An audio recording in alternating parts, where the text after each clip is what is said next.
Hola a todos y todas, eh, yo soy Edith Regliner.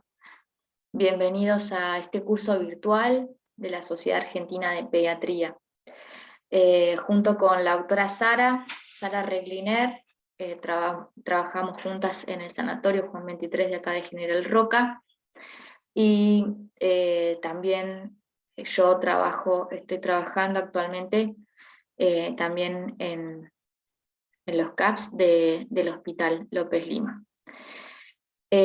Bueno, queremos compartir con ustedes una clase de neumonía y derrame pleural. Actualmente, bueno, en los últimos artículos no hay muchos cambios sobre el tema de neumonía y derrame pleural. Sí, no sé si coincidirán con nosotras, pero nuestro servicio estos 2 últimos años, vamos a decir 2020 y lo que va del 2021, no hemos tenido muchos casos de neumonía con derrame pleural a gérmenes más frecuentes como el estreptococo, porque bueno, todo lo que tiene que ver con la pandemia, el aislamiento de los chicos, frenó muchísimo la neumonía y las complicaciones. Sí hemos tenido algunos pacientes con COVID, con derrame pleural por COVID en su proceso inflamatorio, asociado también a miocarditis y demás, pero no relacionado con las neumonías comunes como hemos tenido en otros años, ¿sí? Así que no sé si habrá sido igual en otras instituciones, pero por lo menos en nuestro servicio, este año y medio, vamos a decir que vamos de pandemia, no tuvimos nuevos casos de neumonías graves, como en otro momento con derrame pleural. Bien.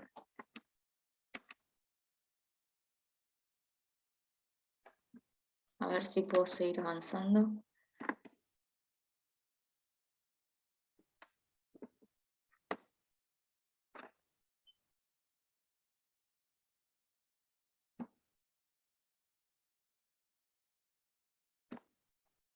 Ahí estamos.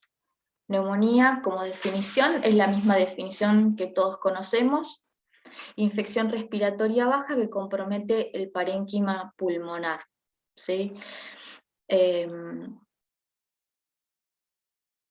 La neumonía con derrame pleural es una infección del parénquima pulmonar que en su evolución compromete el espacio pleural con incremento del líquido con sus diferentes características. Y acá podemos hablar de distintos tipos de derrame pleural debido a las diferentes causas que pueden ser no paraneumónico, quilotórax, líquido linfático, hemotórax en el caso de sangre. No paraneumónico asociado a los tumores mayormente. El derrame pleural, el derrame es producido por una acumulación de líquido entre el espacio pleural, originado por un aumento en su producción, y puede ser producido por distintos mecanismos: el aumento de la permeabilidad capilar, procesos infecciosos, inflamatorios o tumorales, aumento de la presión hidrostática capilar, insuficiencia cardíaca congestiva, sobrecarga de volumen, descenso de presión oncótica como la hipoproteinemia, el síndrome nefrótico y malnutrición, y pasaje de líquidos desde el peritoneo.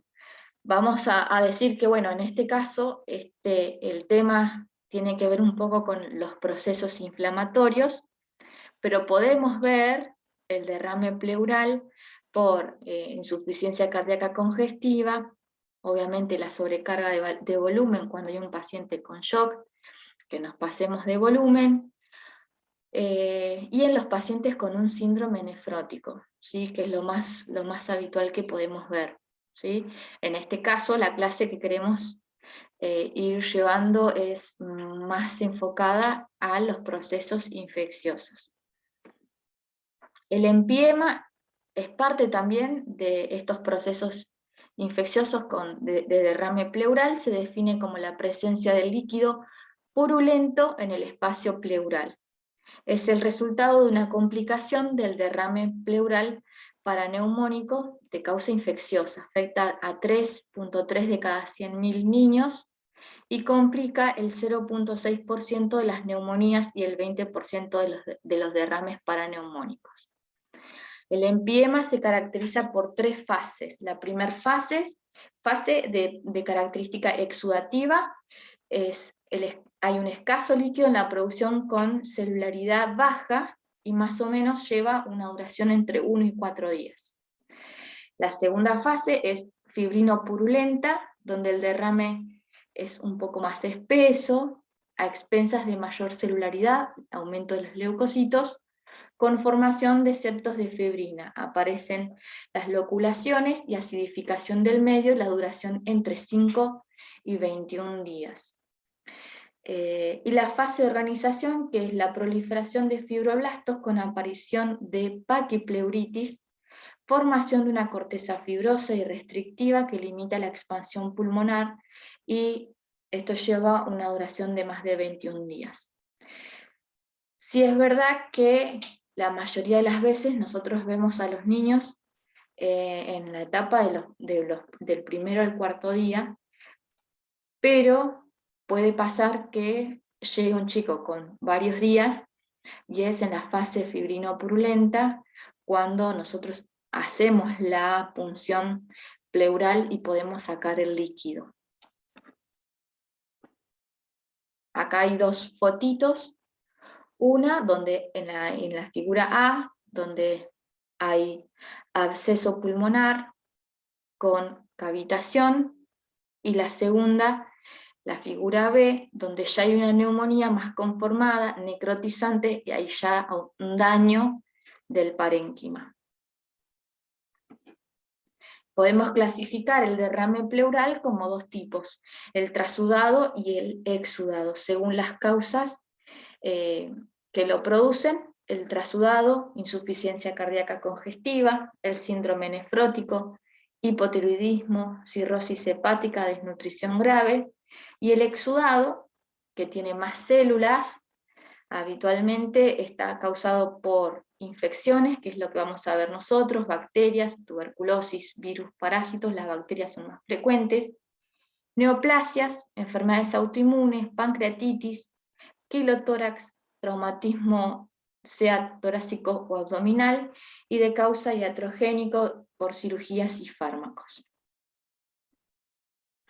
Hay una clasificación que son los criterios de Light, en la que podemos diferenciar entre un líquido que sea de exudado y trasudado, según el número de proteínas, de LDH, el pH, lo que decía, el aumento de la celularidad va a generar descenso del pH y mayor acidificación, el nivel de glucosa, y lo que decíamos, los leucocitos.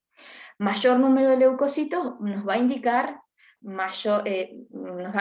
exudado, ¿sí? Un líquido más espeso, más purulento, y el pH disminuye. La clasificación de los derrames pleurales también podemos dividirlo en si es un derrame simple o si es un derrame complicado, o si ya estamos frente a un empiema, que es lo que decíamos, hay mayor cantidad de líquido y mayor celularidad, hay más, como nosotros le decimos, es un líquido más purulento, ¿sí? Los agentes etiológicos, las causas más frecuentes, las podemos dividir por edades, de 3 meses a 14 años, el estreptococo es neumonía esta a la cabeza.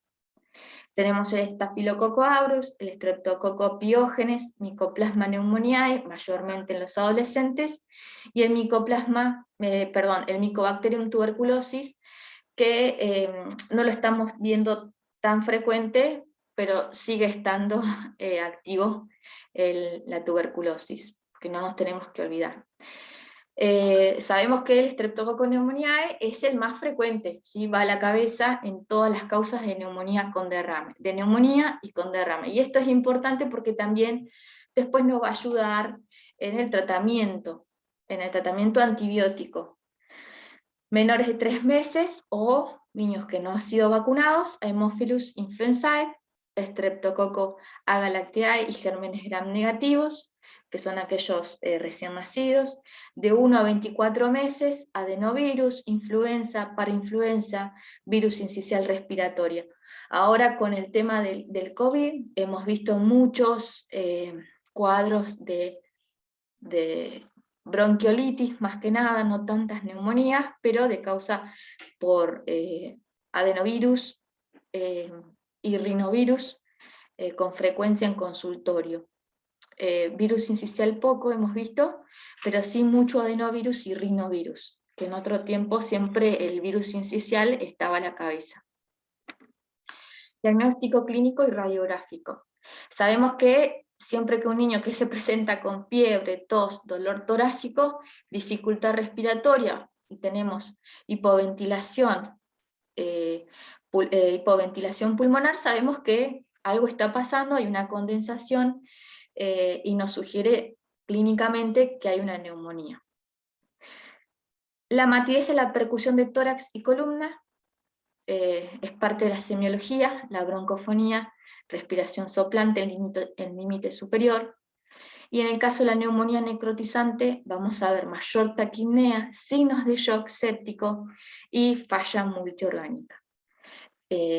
Recordemos que la neumonía necrotizante está dada por una neumonía de varios días, y clásicamente la relacionamos con el Staphylococcus aureus.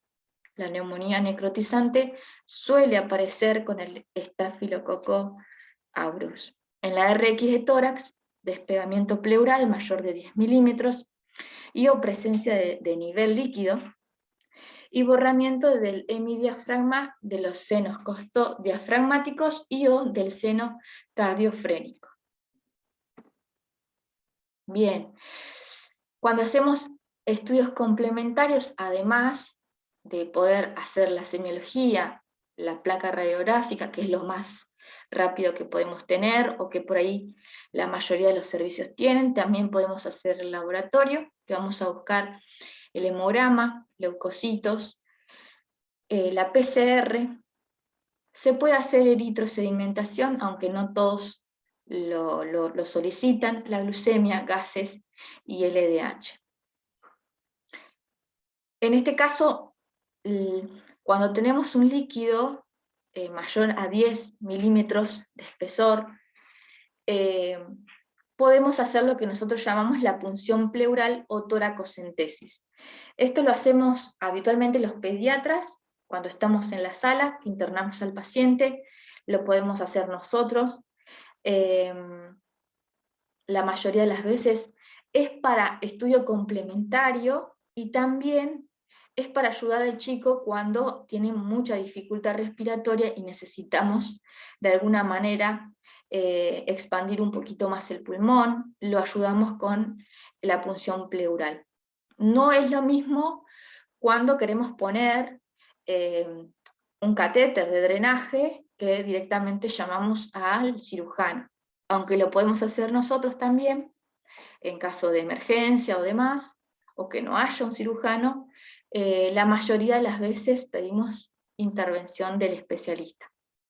Punción pleural o toracocentesis la vamos a hacer entre el espacio, el quinto y séptimo espacio, intercostal, siempre pensando que entre cada costilla, entre una y otra, espacio intercostal, va a haber un fascículo vasculonervioso. Entonces nuestro cuidado tiene que ser de no tocar el fascículo.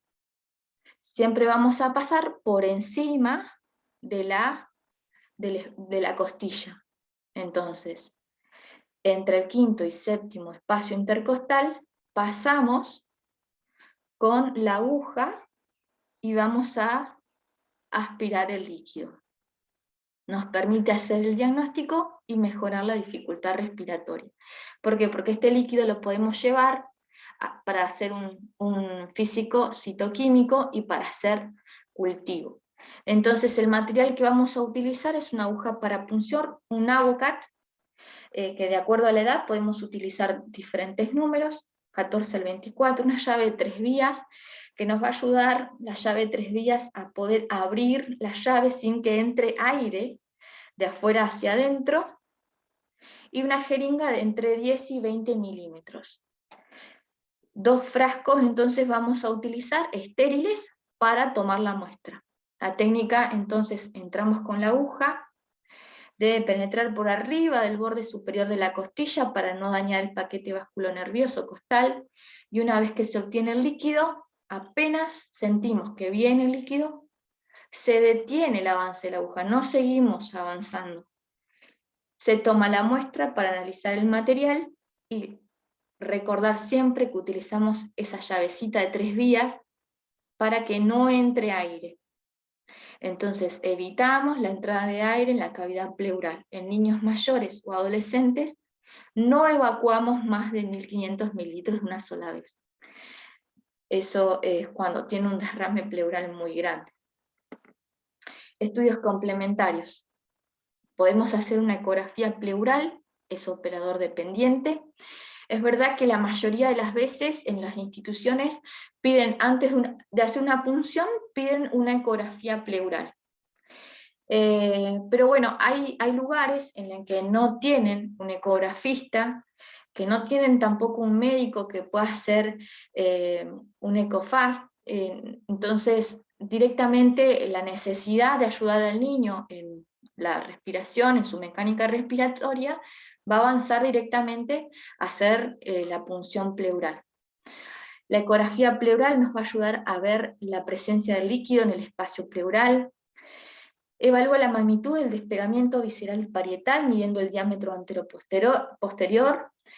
Algo importante es que ellos no miden la cantidad de líquido, sino el diámetro antero-posterior entre las pleuras. Eso es también importante, porque a veces pueden decir un valor de líquido aproximado, pero no podemos saber si eso es totalmente real. Permite conocer las características ecogénicas del derrame y evaluar la presencia de tabiques o engrosamientos pleural, y permite realizar diagnóstico diferencial con otras patologías del tórax, por ejemplo, las lesiones tumorales. Entonces ahí hay 2 imágenes que nos pueden mostrar el diferente estadio del derrame pleural, uno que está más líquido y otro que vemos como más tabiques, fibrótico, es habitualmente el líquido que vemos pleural, cuando es de causa infecciosa, nos dicen es un líquido particulado, entonces ya sabemos que hay aumento de celularidad, en ese caso aumento de proteínas. Otro estudio complementario importante es la tomografía de tórax con contraste. Este estudio también no está en todas las instituciones, aunque sabemos que es muy bueno y nos ayuda a ver mayormente cuando la neumonía con derrame ha avanzado. A nadie se le va a ocurrir en el primer, segundo, quinto día de neumonía hacer una tomografía, pero sí en un chico que lleva muchos días, que está con tratamiento antibiótico y aún no mejora, que necesita mucho oxígeno, que ha llegado incluso a la ventilación asistida, o quizás no, pero que no evoluciona como uno espera. Entonces, siempre la tomografía es un estudio complementario importante que se puede hacer siempre y cuando tengamos el acceso. Nos ayuda a diferenciar el compromiso pleural con el parenquimatoso y su magnitud. Podemos ver las complicaciones, un chico que no avanza, que vemos las placas siempre iguales, que a pesar del tratamiento antibiótico no evoluciona de manera favorable, entonces nos ayuda a ver las complicaciones como abscesos, área de necrosis, bullas, presencia de telectasia. También nos deja ver pioneumotórax tabicado, evalúa la cavidad pleural, la presencia y localización de tabiques, y nos ayuda a hacer diagnóstico diferencial con otras patologías. Y acá podemos ver 2 imágenes de tomografía. En la primera que hay un derrame pleural y con una cavitación, y en la segunda imagen una neumonía necrotizante. Bien. Vamos al tratamiento de la neumonía. De esto había mencionado que depende la edad del niño, niña, y qué tipo de neumonía nos va a ayudar mucho a decidir qué antibiótico. ¿Y esto por qué lo digo? Porque hemos visto, digamos, en la práctica que a la mayoría, o a muchos, vamos a decir, les gusta mucho el ampisulbactam, o desde un principio en una consulta por un cuadro de condensación o que hay una hipoventilación pulmonar, en la guardia se le indica rápidamente amoxiclaulánico. ¿Sí? Es lo que vemos habitualmente en la práctica de la guardia. Entonces llega nuestro paciente que lo vio la guardia y tiene amoxiclaulánico. ¿Sí? Y capaz que tiene una bronquiolitis, pero le dieron amoxiclaulánico. Bueno, todas esas cositas, si bien son autocríticas, porque uno tiene que pensar siempre en qué estoy haciendo, por qué voy a dar el amoxiclaulánico, es como hacerse digamos, una autocrítica. En el tratamiento todos los artículos, porque si bien no hay muchos artículos nuevos de neumonía, pero los últimos que hay, que están en la bibliografía, tanto de Argentina como de España o de Estados Unidos, usan ampicilina, amoxicilina solo o penicilina. ¿Sí? Entonces, según la edad, podemos, en los menores de 3 meses, vamos a usar la ampicilina y el cefotaxime o cefotaxima vamos a utilizar cada 8 horas. Mayores de 3 meses, vamos a utilizar lo mismo, ampicilina o ceftriaxona, una cefalosporina. Cuando hablamos de mayores de 5 años, que estamos pensando en el estreptococo neumoniae, que es el más frecuente, vamos a usar la ampicilina, la penicilina, y si estamos en el consultorio de manera ambulatoria, vamos a usar amoxicilina. Utilizamos ampicilina sulbactam cuando queremos ampliar el espectro, cuando vemos que no ha mejorado con ampicilina. Empezamos a utilizar ampicilina sulbactam, pero no es el antibiótico de primera línea que habitualmente se usa en la neumonía, pero sí en la neumonía multifocal y en los derrames pleurales. ¿Sí? Entonces, ampicilina sulbactam o el amoxiclaulánico lo utilizamos en niños habitualmente mayores de 5 años con neumonía multifocal y derrame pleural. En el caso de Staphylococcus aureus meticilino resistente, que tenemos una neumonía que ya nos hace pensar que está más necrótica, que hay necrosis del tejido parenquimatoso, siempre pensamos en agregar clindamicina cada 6 o cada 8 horas. Y en pacientes que ingresan con signos tóxicos, signos de shock, siempre en la unidad de terapia intensiva pensamos en agregar la vancomicina. ¿Sí? En pacientes alérgicos, sospecha de gérmenes atípicos, utilizamos claritromicina o acitromicina. Bien. Hablando del tratamiento como el drenaje pleural o avenamiento pleural.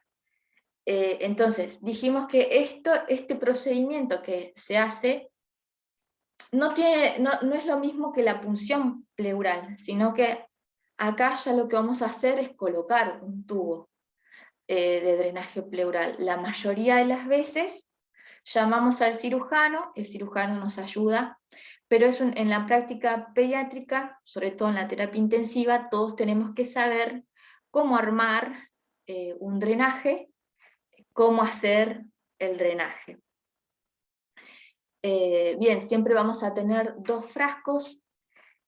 Le vamos a poner en el frasco, tenemos el frasco número 1 y el frasco número 2, el número 1 y el frasco número 2. Este frasco número 1 es el que va al paciente, es el que va a drenar el líquido, el que va a juntar el líquido drenado y el frasco número 2, que está bajo agua, va a tener más o menos 100 mililitros de agua. Si yo le pongo más agua a ese frasco, yo estoy aumentando la presión con la que el chico tiene que sacar el líquido. Si yo aumento el líquido de ese frasco, al chico le va a costar mucho más liberar el líquido pleural. Tiene que hacer más fuerza para sacar el líquido que tenga. Entonces, siempre entonces, para drenar el líquido se añade una segunda botella en serie y entre el tubo torácico y la botella de sello de agua con 2 varillas, que acá las vemos, una de entrada y otra de salida. Esto está en cualquier, digamos, libro donde podemos leerlo. Y la verdad es que siempre tenemos que repasarlo. ¿Por qué? Porque cuando nos ha pasado en la internación, la mayoría de las veces no lo prepara el médico, sino que lo prepara el enfermero, y cuando estamos en una urgencia y estamos apurados, el enfermero puede hacerlo al revés, lo puede dar vuelta. Entonces no funciona. ¿Y cuál es el peligro? Que entre el líquido a la cavidad pleural. Entonces, esto hay que estar muy atento y todos los turnos revisar el drenaje pleural, porque más de una vez se han equivocado los cañitos y los tubos han estado al revés, entonces hay un riesgo de que pase líquido al espacio pleural. Parece una tontería decir cómo es que nos podemos equivocar, tanto los médicos como los enfermeros, pero en realidad pasa. Bien, con respecto al tratamiento, hay unos artículos que yo compartí y también están en la bibliografía, que hablan sobre el uso de fibrinolíticos. Es un tratamiento muy discutido, no lo utilizamos habitualmente, nosotros en nuestro servicio no lo hemos utilizado, yo creo que lo vi una sola vez en la Resi, pero después no lo volví a ver. Pero sí, hay artículos sobre esto. Y se habla de el uso de fibrinolíticos de 2 tipos, la streptoquinasa y la uroquinasa. La mayoría de las veces se usa streptoquinasa porque produce menor reacción alérgica, y la dosis es de 100.000 unidades internacionales por día en los menores de 10 kilos y de 200.000 unidades internacionales día en pacientes mayores de 10 kilos. ¿Cómo se prepara? Se diluye en solución fisiológica, 100 mililitros de solución fisiológica a los niños mayores de 10 años, y en los menores vamos a utilizar 50 mililitros de solución fisiológica, vamos a diluir la streptoquinasa o la uroquinasa, y lo vamos a aplicar a través del tubo de drenaje pleural y vamos a clampear el tubo, y eso lo mantenemos durante 4 a 6 horas. Y se hace rotar el decúbito del paciente, y luego de esas 4 a 6 horas volvemos a desclampear el tubo y medir el débito en frasco bitubulado. Sí es verdad que este uso de fibrinolíticos es para niños que tienen ya un proceso inflamatorio, tabiques, fibrinolítico importante. No lo vamos a usar en un niño que acaba de ingresar por una neumonía con derrame. Eso sí, también es verdad, me imagino que cuando ya pensamos en los fibrinolíticos es porque ya el niño avanzó demasiado en su proceso inflamatorio. La duración de este tratamiento es de 3 a 5 días, una vez por día, y se suspende si presenta reacción alérgica o en el caso de que haya una fístula pleuropulmonar, y la contraindicación es la alteración de la coagulación, insuficiencia hepática y fístula pleuroparenquimatosa. En el tratamiento quirúrgico está la videotoracoscopía, que es ingresar la cavidad pleural con el laparoscópico y poder evaluar, observando, midiendo la cantidad, viendo cómo es el líquido, si hay adherencias, si hay paredes en el líquido pleural, del derrame pleural, se realiza un neumotórax controlado y se evacúa la colección líquida. La mayoría de las veces, o no todos tienen, vamos a decir, la videotoracoscopía o la posibilidad de hacerlo. Entonces, cuando ya estamos en un proceso de neumonía con derrame importante, que no avanza el paciente, la mayoría de las veces el cirujano, que no es lo que le gusta hacer, pero termina siendo la decorticación, que ellos evalúan que es la mejor opción. Se coloca bajo visión para realizar la ruptura de los tabiques y depósitos de fibrina que cubren la pleura visceral y parietal. Este proceso de decorticación lo hace el cirujano en quirófano. ¿Cuáles son las complicaciones? En el caso del tratamiento quirúrgico, que es la videotoracoscopía y decorticación, es el neumotórax, la neuralgia intercostal, y en el caso del tratamiento no quirúrgico, que es la toracocentesis y toracotomía, es el neumotórax, el hemotórax, que toquemos esos vasitos que habíamos dicho, la fístula broncopleural y el catéter mal colocado. Complicaciones de la neumonía. La mortalidad por la neumonía es alta en las producidas por Staphylococcus aureus debido a lo que habíamos dicho a necrosis pulmonar y alto riesgo de sepsis. En general, la capacidad de recuperación del pulmón luego de una neumonía con derrame es buena. Durante el seguimiento posalta, los pacientes suelen estar asintomáticos, pero las radiografías pueden mostrar un engrosamiento pleural que mejora con el paso de los meses. La complicación más común del absceso pulmonar es la hemorragia intracavitaria con hemoptisis y derrame del contenido del absceso y diseminación de la infección a otras partes del pulmón. Una sola vez vi un paciente con esta complicación que fue tremenda. Yo estoy hace 6 años en la terapia intensiva y solo una vez vi esta complicación que fue tremenda de un paciente de 14 años, obeso, que había ingresado de urgencia a la terapia por neumonía, dificultad respiratoria de otra ciudad, y durante la intubación comienza a toser, antes de intubarlo, comienza a toser de tal manera que empieza a salir pus de la vía aérea. Ni siquiera habíamos podido todavía intubarlo y salía pus, y tenía justamente un derrame pleural gravísimo. Diseminación, estos son causas de shock séptico gravísimo, sí. Otras complicaciones son empiema, fístula broncopleural, septicemia, absceso cerebral y secreción inadecuada de hormona antiurética cuando ya tenemos un paciente grave, donde ya, digamos, hay mayor complicación generalizada. Bien, puse este artículo del Crocain. En realidad es un trabajo donde utiliza varios artículos y los compara. ¿Qué compara el tratamiento quirúrgico con el no quirúrgico del derrame pleural o empiema? Ellos dicen que la colocación del tubo de avenamiento pleural temprano disminuyó el número de días de internación y las complicaciones.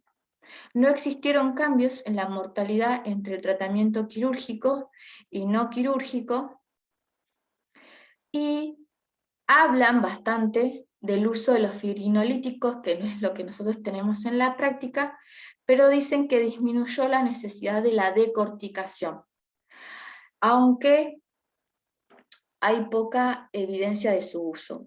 Sí, la verdad es que no se usa mucho, pero ellos, en los estudios que utilizaron, o en los que sí lo usaba, era una opción el uso de fibrinolíticos. Como conclusión, la neumonía sigue siendo una infección frecuente en pediatría. El uso de vacunas contra hemófilus y neumococo ha mejorado la situación en pacientes menores de 1 año. Las complicaciones como el derrame pleural debe ser sospechada ante la presencia de fiebre persistente, taquipnea y mal aspecto del paciente, aunque reciba el antibiótico adecuado.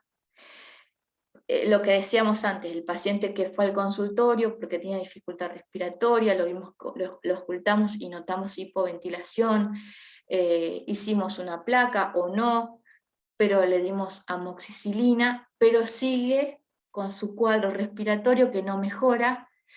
Tenemos que pensar en un derrame pleural, antes de cambiarle el antibiótico, antes de lo que pensamos es hacer una placa radiográfica y pensar en derrame pleural. El tratamiento antibiótico no se ha modificado demasiado, lo que decíamos antes, siendo los beta-lactámicos los más utilizados, y en caso de pacientes con sospecha de Staphylococcus aureus metilino resistente, debe ampliarse a clindamicina o vancomicina sin demora. También se habla mucho del estafilococo metilino resistente de la comunidad. ¿Sí? Antes se hablaba mucho del paciente internado con el estafilococo, pero ahora ya se habla mucho de la comunidad. El tratamiento quirúrgico que se sugiere es la videotoracoscopía, aunque existen lugares donde no se puede realizar y solo se hace la decorticación a ciegas con buenos resultados. ¿Sí? El tratamiento quirúrgico del especialista, el cirujano. El uso de fibrinolíticos, si bien hay muchos trabajos y lugares que ya se está utilizando en forma rutinaria, todavía faltan datos concluyentes para definir el mismo, y habitualmente, no, por lo menos en nuestra institución, no lo usamos y no escuché que lo hayan utilizado alrededor. Pero es para discutirlo, para pensarlo. La bibliografía, bueno, espero que haya sido un PowerPoint práctico y útil para ustedes, para recordar lo que ya saben. No es un tema que tenga muchas cosas nuevas. Sí, es verdad que aunque sea neumonía, que es algo que aprendemos desde el principio en nuestra residencia, no tenemos que nunca dejar de pensar en el tratamiento que damos, ser conscientes del uso de los antibióticos, y también en el caso de emergencias, si bien no todos están en la terapia, yo sé, o en la internación, animarse a realizar alguna punción y tener la experiencia de poder hacerlo. Creo que eso también está bueno, es importante en la práctica. Y les dejo también esta discusión del uso de los fibrinolíticos, que es lo que apareció en algunos artículos. Y bueno, espero que les haya servido. Muchas gracias por estar atentos. Sara quería estar en este video también, pero no pudo estar, así que, bueno, esperamos que haya sido muy útil. Saludos a todos.